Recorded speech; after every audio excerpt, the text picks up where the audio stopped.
वाट्याने ना शेती द्यायचा काय उपयोगच नाही, धान्य मरणाचं खराब होतंय. आता बसले तर निवडूनच घेते. ते बाजाराचं विकत आणण्यापेक्षा घरचं चांगलं. हो ग, मी पण करेन. तू बोलून तर ठेव आधी तिथे. हो चालेल.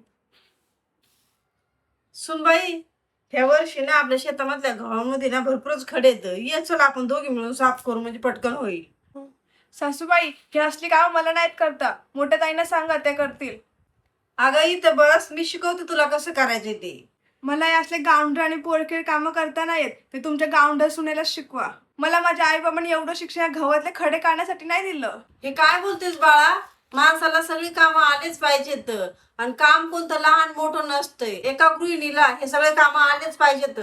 कधी कोणती वेळ येईल सांगता येत नसतंय. माझे बाबा खूप मोठ्या पदावर आहेत. आपण मध्यवर्गीय लोक आहोत. जर तुझ्या बाबांची एवढीच लायकी होती तर त्यांनी 15,000 रुपये असणाऱ्या मुलाशी तुझं लग्न लावून नसतं दिलं, एखाद्या मोठ्या जॉबवाल्याच्या घरात दिलं असतं. माझे मिस्टर तर नोकरी करतायत ना, मग मला हे असली कामं करायची गरज नाहीये. तुझ्या नवऱ्याला 15,000च पगार आहे, ते बी जॉब आत्ताच लागलेला आहे. गावचं जर हे धान्य नाही आलं ना तर त्या 15,000मध्ये घर कसं चालवायचं, धान्य कसं भरायचं, मग तुला पंचायत पडेल.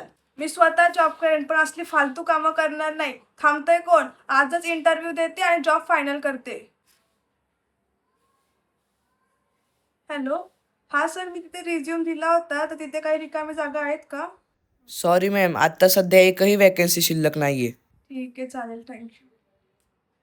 बाळा, बोलणं खूप सोपं असतंय, पण करून दाखवणं खूप अवघड असतंय. जा, जोपर्यंत मी जिवंत आहे ना तुला हे काहीच करायची गरज नाहीये. पण एक लक्षात ठेव, जोपर्यंत पैशाची बचत करायची शिकणार नाहीस ना तोपर्यंत सुखाचे दिवस पाहणार नाहीस. जगाकडे बघून नाही तर आपल्या घराची ऐपत बघूनच चालावं लागतं, नाहीतर हसत्या खेळत्या घर उद्ध्वस्त व्हायला वेळ नाही लागत.